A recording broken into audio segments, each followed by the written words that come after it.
problem here in Victoria. Now, not the same pirates you'd see in the movies. To my knowledge, we did not have any Jack Sparrows flying around town. We did, however, have pirates that were more in the form of criminals and thieves. And what these thieves were well known for doing was docking their ships, which were in the harbor up ahead, and then they would sneak onto the land and steal all of the fresh fruit off of the Hudson Bay Company's trees.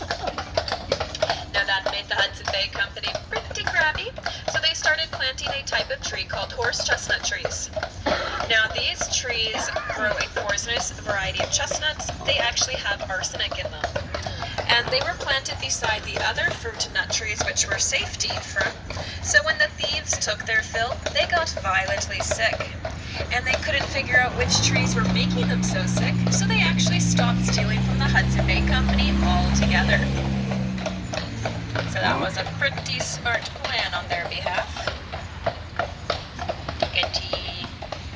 And coming up on my left, where this purple light is coming from, this is Confederation Square. And it displays the coat of arms for all of the provinces and territories in Canada. The second shield on the left wall is the one for British Columbia, our province.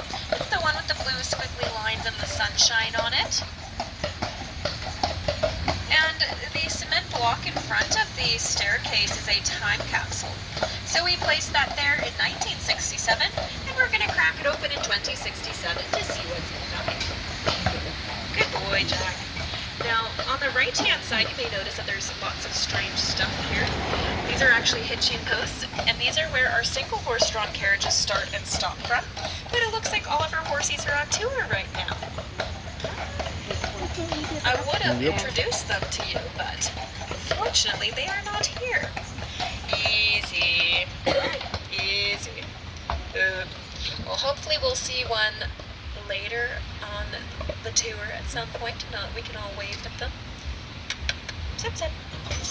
Zip, zip, together, together. But this is Victoria, so this is where you're going to want to come back to, you guys, if you've got time to go exploring, or if you would like to come back and visit our city another time. On the right-hand side is a big, beautiful building that I will talk about in a minute, but for the meantime, hold your horses. On the left of us, there is a road that will take you downtown.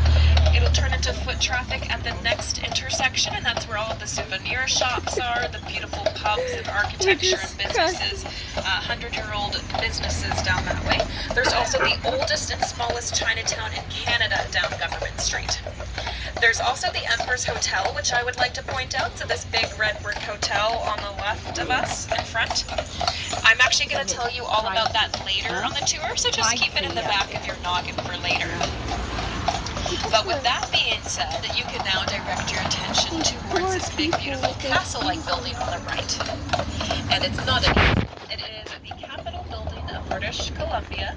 It's also called the BC Legislature or the Legislative Assembly. Some folks call it the Parliament Building, but it is not a Parliament building. That is technically incorrect. The only Parliament building is in the federal capital of Canada, which is Ottawa.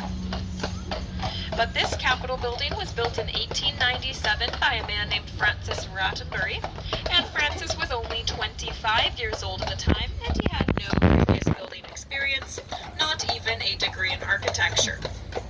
Now, the way Sipji Boys, he got such a high-profile job at such a young age, was that they held a competition for who would design the building, and all you were required to do for this competition was submit a design of what you thought the building should look like and put it underneath a fake name or pseudonym.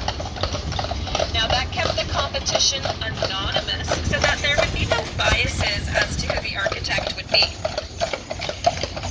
They didn't want anyone to pick favorites for this competition, as they knew that this building would probably be the most famous building in British Columbia forever. Now there was 64, all right boys, easy, easy. There were 64 designs submitted in total for this building, and out of the top 3 designs, they just could not decide which one they liked the very best. So they ended up picking the person based on their favorite fake name out of the top 3. Now those fake names were Ra Ra Boomsday, Sir Build-A-Lot, and BC Architect. Now my personal favorite is Ra Ra Boomsday. I think that one sounds quite nice. However, they went with BC Architect.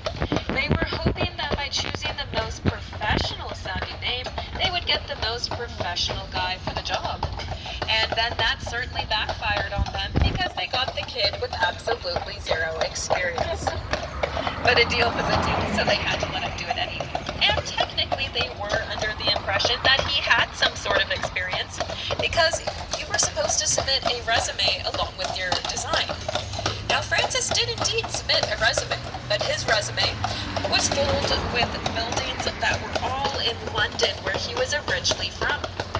Now London at this point in the 1800s was a very, very, very far boat ride away. So the city men here were like, we don't want to sail all the way there. We'll just take his word for it. So they said, you know what, kid, you got the job. Easy boys.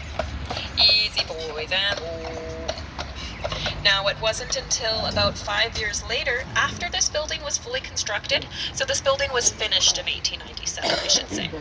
They actually did go investigate those buildings in London, and upon investigation, they discovered that if Francis was indeed telling the truth, he would have had to be between the ages of 5 and 8 years old when he built them. And step 7. Careful, boys. You're trying to go too fast right off the start. Oh no. Silly boys. Easy. So it's very safe to say that Francis was not designing buildings in kindergarten. So unfortunately, he was a bit of a fibber. But if they ever say lying doesn't get you anywhere, that's certainly not true in Francis's case, because he became pretty much the most famous artist or architect in British Columbia only because he lied. And by the way, they forgave him because the second ever design job was the